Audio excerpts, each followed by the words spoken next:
Hello, good evening and welcome to Novara Live. I'm Bastani and I'm very happy to be joined by the delightful Moya Lothian-Mclean. Moya, how are you? I'm really well. I'm excited. We very rarely get an Aaron-Moya pairing and I very rarely co-host, so I feel like I've got a lot to prove today. On tonight's show, we'll be discussing First Minister Mark Drakeford weighing in on the Cardiff riots, which followed the death of 2 teenage boys. Is Labour doing enough to be considered an alternative to the Tories? And we'll finish with a rare good news story about one London council that have made a UK first. So stay tuned for that. It's often difficult to understand economics, I think intentionally so because that suits the powerful. But in any case, it's pretty unusual to hear a government, and particularly a chancellor, saying they're comfortable with a recession. But that's precisely what happened when Jeremy Hunt spoke to Sky News this morning. In a sense, the numbers were a bit of a shocker. I mean, we both know that it was good, but the headline rate came down, but the core rate went up. And now look at interest rate expectations up to 5.5%. Are you comfortable with that, with the Bank of England doing whatever it takes to bring down inflation, even if that potentially would precipitate that recession that you've almost just avoided? Yes, because in the end, even if there's a recession, inflation is a source of instability. And if we want to have prosperity, if we want to grow the economy, if we want to reduce the risk of recession, we have to support the Bank of England in the difficult decisions that they take. And indeed, I have to do something else, which is to make sure the decisions that I take as Chancellor, very difficult decisions, to balance the books so that the markets, the world can see that Britain is a country that pays its way. All these things mean that monetary policy at the Bank of England, fiscal policy by the Chancellor are aligned. To grow the economy, we have to shrink the economy. To avoid a recession and have growth, it's acceptable to have a recession. Lots of contradictions there, but Hunt proceeded to contradict himself again. Even if it means precipitating a recession? Well, we will deliver this task and we will make sure that the government plays its part, the Bank of England plays its part, but it is not a trade-off between tackling inflation and recession. In the end, the only path to sustainable growth is to bring down inflation. It's apparently not a trade-off, although the IMF kind of insinuated that it is, with wage growth highlighted as one of the reasons the UK not falling into recession earlier this week. But Hunt thinks wage growth is bad and that it's causing inflation.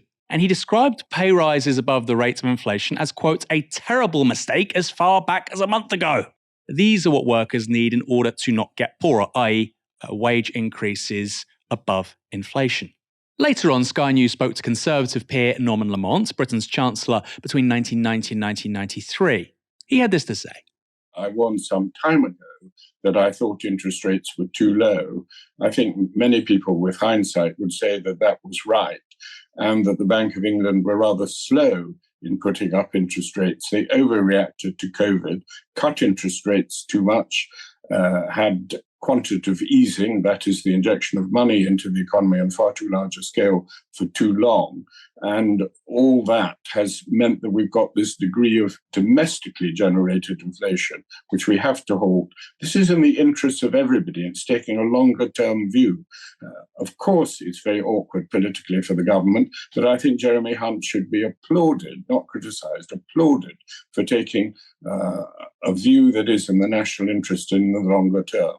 So interest rates should be higher and Britain should be plunged into recession in order to get inflation back down to 2%. Not 4 or 5%, has to be 2%. Sounds rather extremist. I said on Novara last year that the plan was to make you poorer, and that's what Lamont is openly saying here and what Hunt finds acceptable. The plan is to make you poorer and engineer a recession, because if we don't, then you'll get poorer and we'll have a recession. Of course, the alternative is a strategy around making energy as cheap as possible in the long term and fixing prices in the short term. Then, of course, we need to address the issue of profiteering by big business and the 0.1%. Why? Because that's a massive part of the problem when it comes to inflation. Research from Unite the Union in March found this. Profit margins for the 350 largest British companies that are publicly traded on the FTSE 350 found their profits were 89% higher compared to the same period in 2019.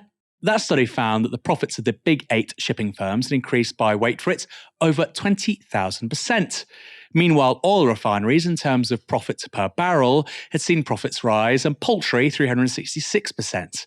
Agribusiness profits increased by 255%, while the big four energy companies saw profit rise by 84%. Supermarkets, food processing, agribusiness, oil refineries, oil companies, energy companies, all are making far higher profits now than before. So why aren't the government telling them to reduce their profit margins and therefore lower prices? After all, that would help address inflation. You have to conclude they don't because this is an act of class war. The wealthy can benefit from inflation while working people have to pay for it. The average Joe has taken a massive hit in the last 18 months, but that's not enough. Now they need to endure a recession too.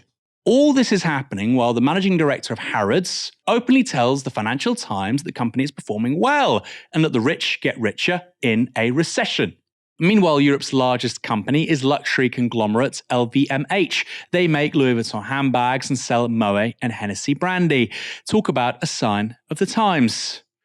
It's kind of incredible, Moya, that after everything over the last 18 months with falling living standards, falling, it has to be said, to an extent not seen in decades, that the government thinks it's okay to basically say, a recession is fine, don't worry, this is normal, there's no alternative.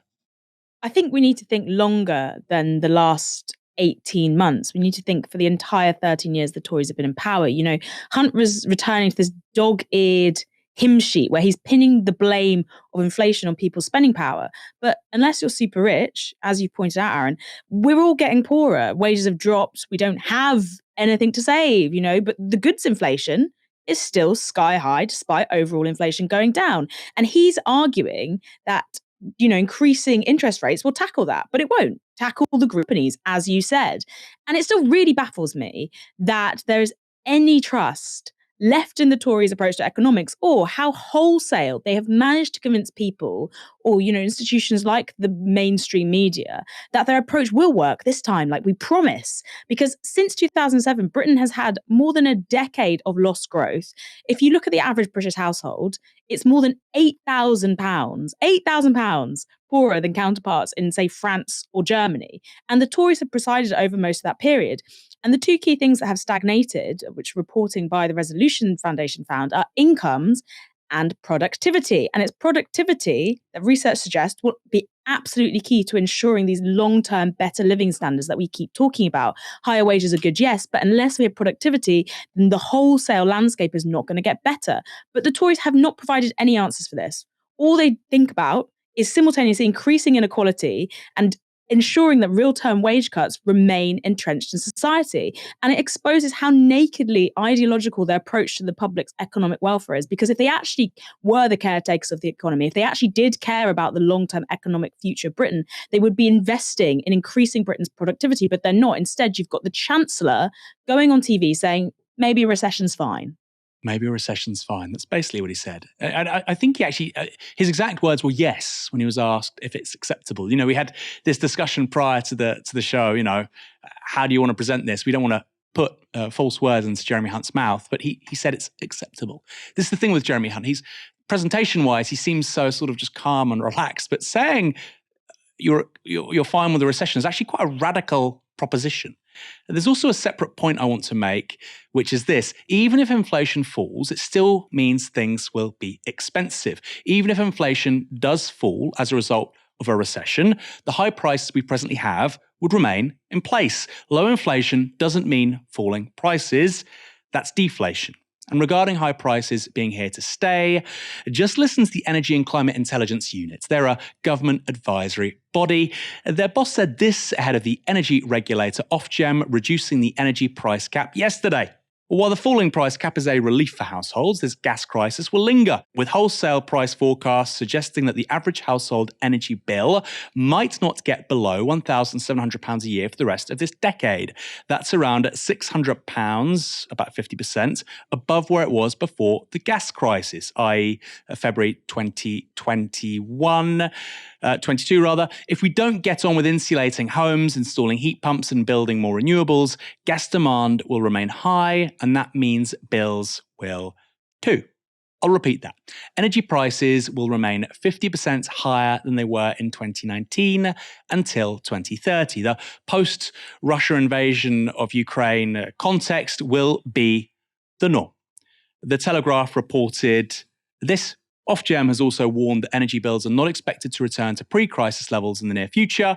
Wholesale gas prices are expected to settle at between 2.5 times and 3 times their current level for the rest of the decade, while electricity prices are forecast to remain at 2 to 2.5 times their wholesale price, the ECIU said. And as well as that, it's important to highlight that while inflation fell this month from 10.1% to 8.2%, food inflation remains at record highs, coming in at 19.1% in April. So headline inflation is still high, food inflation is at record highs, interest rates are going to go up again. They're saying 5.5%. I think it's going to go beyond that, frankly, and that will show up in your mortgage bills and your rent. And meanwhile, energy prices are permanently higher. The cost of living crisis is something of a new normal. It's a bank holiday weekend and then it's half term. So with Parliament in recess for a week, it's the perfect time for the government to quietly drop legislation promises without too much scrutiny. The Kept Animals Bill has been slowly passing through the House of Commons since it was first tabled in June 2021. It was a central plank of the 2019 Tory manifesto, promising to ban live exports of farm animals, clamp down on puppy smuggling and raise the standards of zoos. All sounds rather laudable. It had the backing of multiple charities, animal rights groups, and 107,000 people signed a petition to keep it moving into law. After all, improving the lives of animals is something that most people agree on. But now the government has ditched it. They say it's because they're meeting their manifesto commitments through secondary legislation. But a letter seen by the BBC suggests it's, as always, about politics. They report this. In a letter to Conservative MPs, the Environment Secretary Therese Coffey said that Labour had intended to widen the scope of the bill to include hunting, which she said would, quote, likely stoke unnecessary tensions and campaigns. Now, fox hunting has been illegal in the UK since 2004, but what's still legal is this. Trail hunting.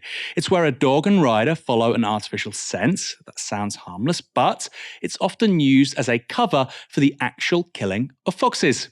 Labour would like to strengthen the ban on hunting, but a spokesperson said they had no plans to add amendments to the Kept Animals Bill. So it sounds like the tensions Coffey was referring to are coming from within the Tory party. Hunting is still, believe it or not, a live issue for some Conservatives. Chancellor Jeremy Hunt wanted to make it legal again during last year's Tory leadership campaign, and former PM Liz Truss supported its return. In 2005, Boris Johnson wrote this article in The Spectator. The end of part of England. Boris Johnson goes out with the last legal meeting of the East Sussex and Romney Marsh foxhounds and welcomes the coming campaign by honest people to preserve their tradition.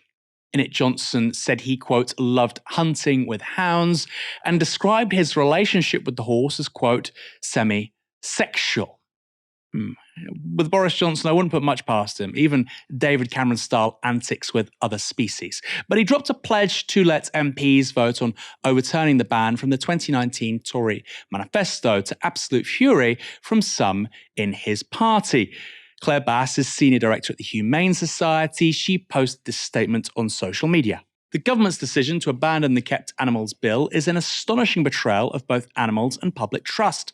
The real reason, Whitehall sources tell us, is that the bill has been dropped because of concerns that it could act as a vehicle for uncomfortable debates that the government does not want held on polarising issues such as hunting with dogs.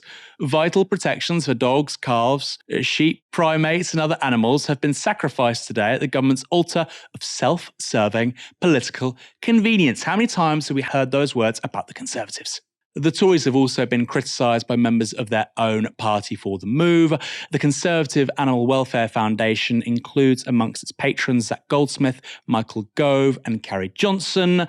Presumably, it's thanks to her, a well-known animal lover, that Boris Johnson lost his appetite for hunting in 2019. In their statement, they said this: almost 14 million people elected this government on a platform which promised to deliver for animals. More recently, the continuation of this bill was promised by Prime Minister Rishi Sunak in 2022 during his leadership campaign. It is these promises we call on the government to honour today and ensure that provisions to improve the lives of huge numbers of animals set out in the Kept Animals Bill are carried out in legislation. Moya, I know you've got some strong feelings about this. Why do many Conservatives still support practice like fox hunting? It's really fascinating to me. I come from the rural English countryside, and there are still signs up when you go back there about the 2004 fox hunting ban. And still people, trail hunting is still very much a thing there. There's fox hunting that occurs under the banner of trail hunting, and everybody knows it. And I think it was Oscar Wilde who described fox hunting way back in the 1800s as the English country gentleman galloping after a fox, the unspeakable in full pursuit of the uneatable. What I think this story speaks to is the wider Tory disdain for the natural environment around us. And it's really interesting to me because traditional English conservatism is so associated with this idea of the rich landowner, rural England, the countryside, where I come from is overwhelmingly Tory in voting intention. But the Tories do repeatedly show their disdain for this environment. There was a really telling report in January that came out where the government's own environmental watchdog said that they were presiding over the eye-watering decline of UK wildlife. And in 2018, then Tory ministers had signed up to this 25-year plan, which was meant to protect UK wildlife. But the watchdog in January said that they'd failed to make progress on any of the 23 targets that were in this plan. And this issue to me, the potentially bringing back fox hunting, not protecting wildlife, is not separate from the same issue as allowing privatized water companies, for example, to dump sewage, raw sewage in our rivers and waterways, and then making the taxpayer foot the bill for new infrastructure. It's also not separate from the absolute lack of impetus on other climate policies, or, making sure that farming and land management is in line with our climate goals. And the watchdog pointed out that this is also to do with the lack of coordination across government departments. DEFRA can't, on their own, fix the environmental policies that the Tories have. Without the Department of Housing's involvement, without the Department of Business and Energy. All these things go hand in hand. And there was also this dallying over whether they would scrap EU law. And most of England's environmental protections are based on EU regulation. And with the Tories, what we see is this absolute lack of long-term planning. And the more fragmented they get, the more we get turnover in government, the more that every day there's this new policy announced that's replaced by another new policy next week as they desperately throw stuff at the wall, hoping that it will make their polling go up, then so too do these massive long-term questions like our environment suffer, because these plans are just not being enacted and no new ideas are coming through, no joined up thinking is happening. It's so fragmented. And I do not see the fox hunting, will they, won't they, as separate from any of that. I knew you weren't from London, but I wasn't quite sure where. If Novara develops its own version of Countryfile, maybe you can be the face of it. So where does Moya Lothian-Mclean herald from? You've piqued my interest. Moya Lothian-Mclean heralds from a place called Herefordshire, which is on the Welsh border. Lovely. I'm from fully rural England. I grew up a mile from the nearest bus in like a black and white cottage. So for the Novara viewers who are hoping that we have more regional diversity, I am sadly it, although I do now live in London. Herefordshire, lovely. I love Hereford. Have to say, this time of year, Welsh borders, very nice place to be. Hereford is not on the Welsh borders, it's quite near them. Welsh First Minister Mark Drakeford has been meeting community leaders in the suburb of Ely in Cardiff. That's where, earlier this week, two teenage boys, Kyrie Sullivan, 16, and Harvey Evans, 15, were killed in a collision while riding an electric bike. Soon afterwards, riots erupted at the scene of the crash. Between 100 and 150 residents gathered in the streets. They said that the boys had died while being pursued by the police. When officers tried to clear the crowd away, they threw fireworks and set cars alight.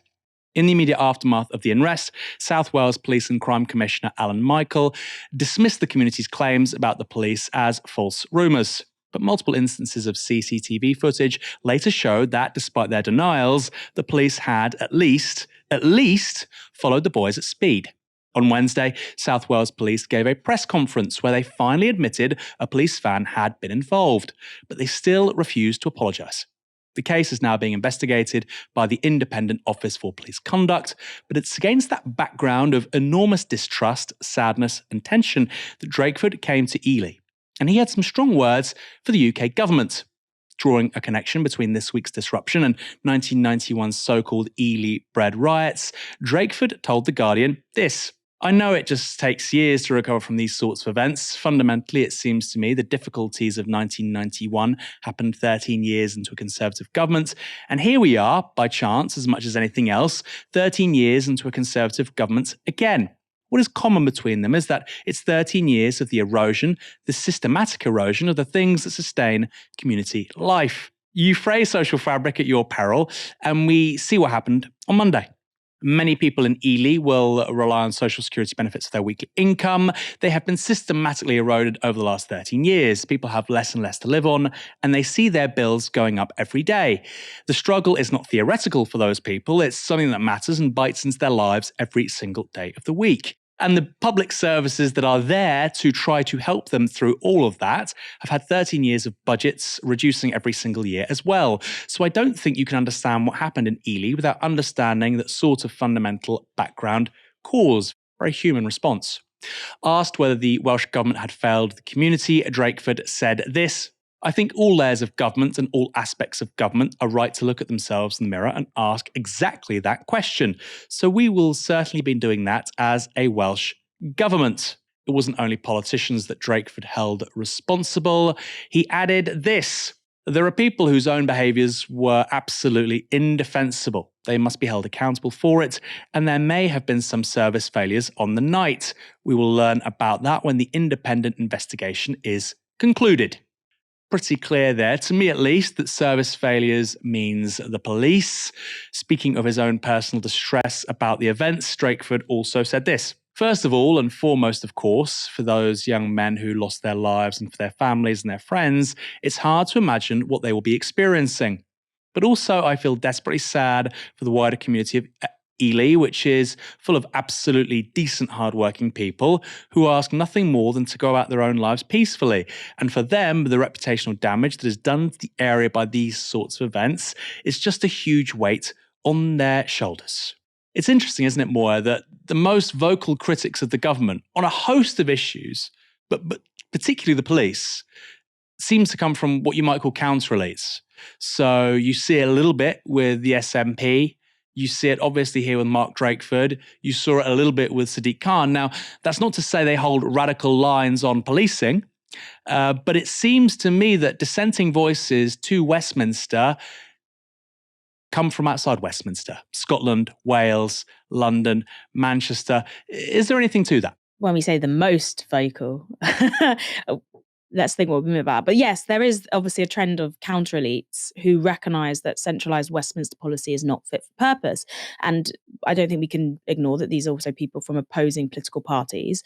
It is interesting as well, within the police, there is pushback against the hardline, crackdowns on ideas of antisocial behaviour that the Conservatives have brought in and that Labour are also in support of. So this is something that I want to read you, that Andy Cook, who was the retiring head of the Merseyside Police, said in 2021. And he said, the best crime prevention is increased opportunity and reduced poverty. That's the best way to reduce crime. So there needs to be more substantial funding into the infrastructure of our inner cities and our more deprived areas. Why do people get involved in crime and serious crime? It's because the opportunities to make money elsewhere aren't there for them, and never more so than in our inner cities and in our difficult to police areas. And something I want to add to that, because I don't think we should, when the police talk about what is crime and inner city areas, I don't think we should take that wholesale, is we need to consider how over-policed low-income areas like Ely are. So how inequality and lack of opportunity drives behaviours that are then codified as antisocial or criminalised. And I remember a story that I was going to cover a couple of years back, way up in West Yorkshire, about a tiny village that was being terrorised by teenagers. There was lots of vandalism, lots of low-level arson, that kind of thing. And unfortunately, we didn't get to bring this to print, but when I got up there, what I discovered was a very classic story of how austerity had absolutely hammered this village and how the opportunities for young people there had completely disappeared. They felt so stymied. And what they did have access to was, nearby cities where they could get hold of, narcotics and substances as young people, but they didn't have anywhere to go, anywhere to channel these things. So that was an absolute recipe for disaster. And we look at places like Ely, where food bank uses has exploded so much that someone who was running a food bank there had to stop because she just didn't have the resources to continue with it. And we look at the Tory and Labour responses, which have been to once again start hammering this drum of antisocial behaviour, from, NOS bans to Labour's pledged respect orders. And all this does is criminalise symptoms of declining society like homelessness. And it tries to turn social decay and what happens when you've got a society that's in decay, you've got communities that are fraying, you've got these services which are being removed, into an individual moral failing rather than the state's failing. And that's how you get a situation where two boys in an electric bike can be chased by police in a police van and ends in a crash. And then the police say, well, we weren't chasing them. Complete lie. Try and fudge whatever happened around it. But you have to look at why in the first place were the police chasing these boys? And the reports that have come out of Ely afterwards said that these two boys were in particular fear of one police officer. There's no suggestion this police officer was involved in this chase or whatever, but they were in particular fear of this one police officer who apparently always targeted them. Why are we, living at a time when two young teenagers can have a specific police officer who they recognise as overtly policing them about whether they go about their day-to-day lives, and where we see that teenagers are turned into these ideas of threats to the societal fabric we have, rather than recognizing that these are, really low-income areas where opportunity has to be provided. We've already had this chapter back in the noughties with ASBOs, which summarily didn't work, and instead we're seeing it come back again with antisocial behaviour plans. And I think that's all completely linked to what happened in Ely this week. There's a few points I want to come back to, but first a clarification, Moya. When I said that the most sort of vocal critics of this, I don't mean activist groups or individuals. I mean institutional actors. So, I don't think, for instance, Sadiq Khan is the most radical voice when it comes to dissenting views on policing. But within, let's say, the establishment, within the state apparatus, it seems to be counter elites in Wales, Scotland, the major city administrations, which are really at odds, it seems, on many issues with Westminster. And what you said there, Moya, I'll come back to the question in a moment. What you said there about young people and how they're treated by the police, it's just so spot on. And I'm at an age now, I'm in my late 30s. I can honestly say, in my personal experience, and I think this is borne out with the statistics too, young people are better now, they're nicer now, they're less violent than they were in the 1990s. We know that they drink less. They're less likely to take drugs. I don't think there's any correlation between drugs and violence, but park that. There's a story here which I think is broadly inaccurate from the media in terms of young people in this country. They're less disposed to violence, criminal damage, et cetera, than all of these things 20 years ago, 25 years ago. And yet they get such a hard rep from the media. I think that, the laughing gas one is just, it's littering. Obviously, littering isn't positive, but the idea that it's somehow on a par with the most antisocial behaviour imaginable is just, it's nonsensical. And I think this is really important to say, particularly to younger people, you are not bad people. You're good people. You're far better than young people when I was your age. Despite what the politicians and some people say towards the upper echelons of our culture, simply not true.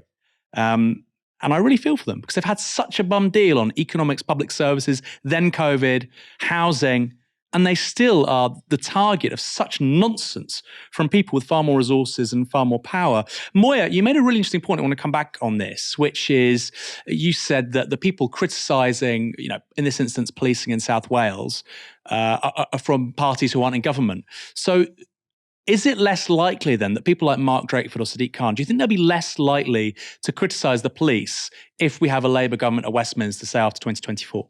You're asking me to make a prediction there, Aaron, and my least favourite thing to do is make predictions. I don't think Drakeford, Welsh Labour are separate from English Labour, and I don't think Drakeford would shy away from criticising the police if those things. But I do think there will be a reticence that we don't see now, and a closing up of shop when it comes to the ability to, call a spade and say, well, this policing strategy has failed, this has done this, because you've got like a Labour mayor who's willing to take shots at Keir Starmer's party. We've seen how Starmer's willing to, in turn, crack down on dissent, whether that's through normal party means or whether he goes around the back door and makes sure that person does not say things again. You cover the story about how black MPs were afraid to be talking about anti-black racism in the party recently. So I do think we might see less willingness to come out and talk about these state institutions if it's Labour that's at the head of them. And that is probably just a very normal thing that happens when you get these parties of government, and we'll all be poorer for it, frankly. Yeah, it's an open question, isn't it? I think it's really interesting because Labour does have a foothold in with the major, city mayors and with Wales, obviously. And it'll be interesting. It'll be an interesting sort of new feature that, Labour didn't have to contend with really after 1997, with the exception, of course, of Ken Livingstone, and they brought him into the fold very, very quickly. We all know the Tories are rubbish. We've watched them trash the economy and spin hatred in a desperate bid for votes. And we've seen them cycle through 3 prime ministers, yes, 3, in the space of a year. Yet, Labour isn't guaranteed a majority at the next election, certainly not on the basis of local election results earlier this month. So, what's going wrong for them? Could it be that under Keir Starmer they look a little too close to the Tories? Well, that's what one BBC Question Time audience member called Harry wanted to know. A lot of you asked about this next subject, so let's hear about it. Harry Joseph Kanda. Is the Labour leader, Keir Starmer, offering enough of an alternative to the Conservatives to gain a majority at the next election? Who are you going to go to first? Well, I thought I might come to you, Peter. What do you think? Harry, I think he is. And the reason is that we have set out a credible alternative to the government. If you just take the cost of living challenge that we had last summer, we saw this coming from outer space. The government did very, very little, too late. We came out last August with a package that would have kept everybody's bills right where they were then, and it would have saved every single household £500. If the government had started investing into household insulation when we called for it, that would be 1 million homes that could have had lower bills this year. So we're always coming out with radical, big, bold alternatives to the government, but they are also sensible, deliverable, and they respect taxpayers up and down the country. So yes, we are putting forward an alternative. It is being rewarded. In the elections that we had just a couple of weeks ago, we increased the number of councillors by 500. The Conservatives lost 1,000. We're doing well in the polls, but we know we've got a lot more to do. And believe me, every single one of us is working our absolute socks off to make sure we have the policies, the alternative, and we are the credible government of waiting so we can hit the ground running, whilst we have a government that seems to be doing everything it possibly can do to prepare itself for opposition. We did this thing in the past, and we did that thing in the past. People voted for us in the local elections, and we're doing well in the polls. By the way, on the local elections point, the Liberal Democrats have picked up more councillors between 2020 and 2023 than the Labour Party. Generally speaking, if you're the opposition and you're going to form the next government, that doesn't happen. So the idea is evidence for Labour's success and enthusiasm doesn't really stack up. And also, Peter, that young guy's question wasn't about the past, it was about why he should vote for you in the future. Here's what Harry had to say in response. Harry, you asked this question. What do you think of that answer? I would say that just from judging young people around me, I would say that they're not as excited, for example, a Keir Starmer government as he have been for previous leaders of the Labour Party. And why do you think that is? I don't think he's offered enough of an alternative to the current government to really differentiate between the two, like Labour have been able to do in the past. So I feel like even though the Conservatives have been pretty terrible for 13 years, it's quite embarrassing how Labour still may not be able to form a majority at the next election. It's quite concerning, and I don't feel like they're really given a good opposition right now. So I'm still undecided personally where I shouldn't be, given the current state of the country as it is at the moment. But Harry, there is nothing more exciting than being in a Labour Party that can actually has the prospect of forming a government. I mean, it might well be that the leaders... You're not convincing him. It might well be the leaders in the past that you might have been excited about didn't win the elections, and we need to learn the lessons of defeat as well as learn the lessons of where we've won in the past.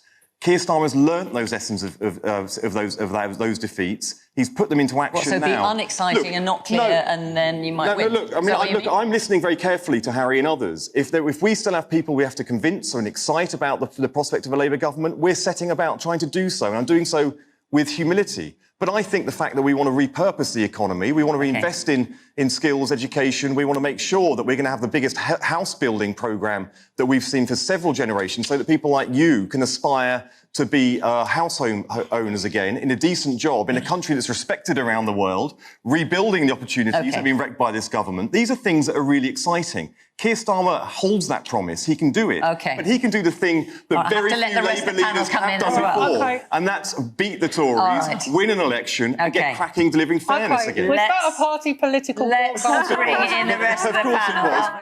Telling someone that something's really exciting doesn't make it really exciting. Labour have this habit, don't they? We saw it as well with Keir Starmer. I'm honest. You say you're honest, therefore you're honest. He says it there as well. I'm humble, therefore I'm humble. No, it's an action. Other people decide. And the idea that a young person should just be grateful that Labour stands a chance of winning this election in 2024 is frankly a joke in the face of genuine despair. What Harry says there, I'm undecided and I shouldn't be, indicates so much about what feels like a hopeless situation for the young and how little solace they're finding in Labour's offer. It was left to journalist Janet Street Porter to make this intervention. Okay. Can I just say one thing? Go on. Right. On the night that Tony Blair was elected in 1997, I was there at Festival Hall and the atmosphere was electric because Tony Blair had what Keir Starmer lacks, totally lacks. Tony Blair, whether we like him or not, how we feel about him now is another matter. But in 1997, he exuded charisma. He was hot. I mean, young people were captivated by him. He had a huge number of female MPs came into Parliament, the largest number ever elected at one time, and we felt we were on the beginning of a new era. Now, I'm sure that Keir Starmer is a decent, reliable bloke, but is that the kind of bloke you want to get into bed with the next 10 years? I mean, well, that is a whole other show, Janet.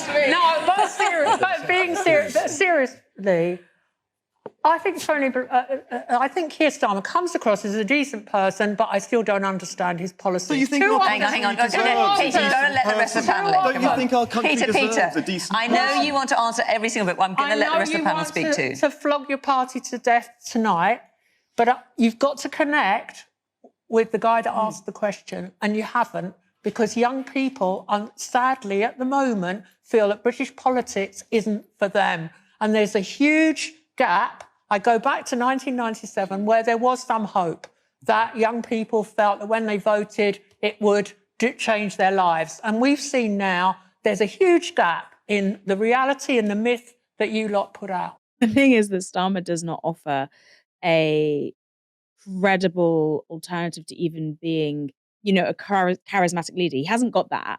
I wouldn't call him boring per se. I think he's almost worse than that. He is somebody who people don't know what he stands for, but he very passionately declares it regularly. I genuinely don't think he's boring. I think he is vindictive. I think he is a politician who is desperate and thin-skinned as well, is desperate to prove how he perceives enemies wrong. The people that he sees as enemies is anyone who, might be more popular than him, who might have proved more winning with the Labour membership, for example, people that he thinks is going to have any designs on his very fragile grip on power. And I think that's what drives Keir Starmer. I see him as not even a technocrat, I see him as a very thin-skinned judiciocrat, is how I describe it. Somebody who is totally invested in Britain's sort of legal system, and he sees that as a very rational thing that comes completely out of a vacuum and just is completely objective and is always right, and that he is always right because he is so immersed in that environment. He doesn't offer charisma. But he also doesn't offer any hope. He doesn't offer anything to vote for. He is following this very tried and tested and failed strategy of simply mirroring what the Tories do. He says he has this mythical voter in mind. He doesn't see people as complex political animals. He sees people as just, they want right-wing policies, and because that's what the Conservatives are giving them, and that's what, the Conservatives have been winning. So people must want right-wing policies. And that's completely misunderstanding the political situation in the country and why people would vote out of politics of fear in the first place, because they don't have other hope to vote for. They haven't, we've got this huge media machine as well, which works against any kind of politics of hope. And I just think Starmer, all in all, is he's a terrible politician. He doesn't have, the charisma of Tony Blair, but he also doesn't have the ideas. He doesn't have anything to offer. all he has again and again and again is this sort of very barren, salted ground, which he's desperately showing to us and saying, look, I will show you hope in a handful of dust, but there is no hope there to be had. And he doesn't understand why that doesn't work. And the more he doesn't understand that, the more he hammers home, we're going to be the party of cracking down on antisocial behaviour. We're going to be the party of this borrowed plan for the Tories or this borrowed plan for the Tories. And all it leaves you with is this idea that there is very little separating two parties. Like, yes, I do think a Labour government would probably be less draconian than the current Tory government, which is moving ever further rightwards. But in terms of long-term, massive change that this country needs to revolutionise it and reinvigorate it and actually bring it that respect that Peter Carl seems to think it has the world over, which it does not anymore, then Starmer doesn't have that. Neither of the two dominant political parties offer that, and people become disillusioned with the entire process of democracy when you have a two-party state with neither one really offering this sort of radical new position. You saw Johnson win in 2019 based on charisma, but also because he did offer a populist agenda, which seemed to be this sort of radical promise. And then the Tories failed to really enact it in any way that would bring the change that he had promised to people's lives on the ground. So that was a very long way of saying that I don't think people have had enough of rogues, but I think they have had enough of stale, stagnated politics, which does not deliver on any of its radical promise or does not make that radical promise in the first place. It's an interesting one, isn't it? It's our candidate happens to be boring. And by the way, people have had enough of boring candidates. Well, you might want that to be the case, but I remember people saying that about Hillary Clinton in 2016. It wasn't true. Keir Starmer's lack of charisma is one problem for Labour going into the next election, but he has another one, as pointed out by Tory Minister Laura Trott on Question Time. So, Laura, the question is the Labour leader, Keir Starmer, offering enough of an alternative to the Conservatives to gain a majority at the next election? Look, I totally get last year we made a lot of mistakes, right? And I'm really, really sorry for that. But who you've got in charge now is Rishi Sunak. He is a good man. He was Chancellor during that time. It's not as if he wasn't there. I know, but he is. He was number 2 in the government when all these mistakes that you're referring to were happening. And during that time, he produced furlough. Was he just going like that? He produced furlough for the country, which supported the jobs of many people in this room. Right? He's got a track record of delivering for this country, and he's got 5 priorities that he's going to do this year. He's going to halve inflation. He's going to grow the economy. He's going to reduce the debt. He's going to cut those waiting lists, which are way too long, and he's going to stop the boats. And you compare that, right, with Keir Starmer. Like, every pledge he's made, he's abandoned. So what do you say to the young man over there? He thought he was going to nationalise all these industries. He's not going to do that anymore. He was going to scrap tuition fees. Not doing that anymore either. He was going to be the great defender of free movement. He's not doing that anymore either. I've got no idea what Keir Starmer stands for. Look, whether you think Starmer's pledge breaking is dishonesty or pragmatism, there's one thing Trott's answer shows. Keir Starmer is a very short-term politician. In abandoning not one, not two, but practically all of his leadership promises, he's given the Tories the gift of being able to, I think legitimately, question his integrity. And it lets them set Sunak up as the real, honest broker. In more evidence that this is going to be a repeat attack line, they even started selling merch. Keir Starmer flip-flops are now on sale in the Conservative Party shop. The description reads, in 3 years of rudderless leadership, Keir Starmer has had more flip-flops than Bondi Beach and more launches than NASA. Whether it's small boats or the economy, Labour has a liable to change leader who will flip his position if the politics flop to suit him. And you don't need to be a Tory to be concerned about Keir Starmer's integrity, because at the end of the day, we can argue back and forth about whether Labour is enough of an alternative to the Tories or not, and we can talk about how Keir Starmer has the charisma of a damp rag, but the bottom line is that whatever Labour offers under Keir Starmer, and by the way, I could like all of it, I could say, wow, these are great policies, how can anyone possibly trust him?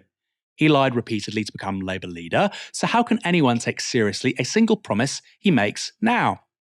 Britain just got rid of a serial liar as Prime Minister in the form of Boris Johnson. So the question is, why would we want another one? A London borough has just announced a national first and something of a transformative policy. Tower Hamlets is run by Mayor Lutfur Rahman, and he wrote this on Twitter. Announcements. An historic day in Tower Hamlets. Cabinet has just officially approved the rollout of university free school meals for secondary students, making us the first local authority in the country to do so. Access to a decent, healthy meal is integral to a young person's success and a key part of my vision for improving life chances in Tower Hamlets. Especially in a cost of living crisis, universal free school meals can change lives. Our universal lunches will be served from September, with all Tower Hamlets schools on the scheme by January 2024. That's really quick execution. Now, it's common to hear reservations around universalism as an approach to things like free school meals. Why pay for middle-class kids to have decent meals for free? Spend that money on just the poor ones. Now, I disagree, and the evidence suggests that universalism works for a bunch of reasons. We haven't got the time to talk about all of that today, but in Tower Hamlets, that argument is particularly irrelevant. Why? Because the borough has the highest rate of child poverty in the whole of the UK. According to City Monitor, 56% of children in Tower Hamlets lived in poverty in 2020. That's 25% higher than London as a whole, and almost triple the child poverty rate for the UK that year, which stood at 20%. So if anywhere needs free universal school meals for secondary school students, then it's Tower Hamlets. Now, you might remember a recent announcement by Sadiq Khan, the Mayor for London, about free school meals across the city. That was a commitment he made in February, but it's important to say it only applies to primary school children. In other words, from those aged 4 to 11. But that's something Tower Hamlets has done since 2014, when Rahman introduced the policy during his first tenure as mayor. The council claims this new policy will save local families a whopping £550 per year per child, and it's expected to cost £5.7 million, the borough's budget, by 2024. Rahman said that the plan was to help mitigate the impacts of household food insecurity, reduce health inequalities, and save families time and money. All seems very reasonable. Heaven forbid a politician does that. And I have to say, with this policy of free school meals, it makes so much sense. You're running a school canteen. Surely it's good to know how many kids are going to want how much food. You don't have wastage. You can allocate resources efficiently. Monday to Friday, we have X number of people wanting X number of meals. Again, it's sensible, rational, makes sense. Why is that so rare in this country? While there was a BBC write-up of this story, the first thing that comes up on Google News for Lutfur Rahman and the BBC, at least the time of broadcast, is this from February. This article just reads like a hit piece. Tower Hamlets, Lutfur Rahman's council spending plans cause concern. They cause concern, presumably because a politician had the temerity to actually do something.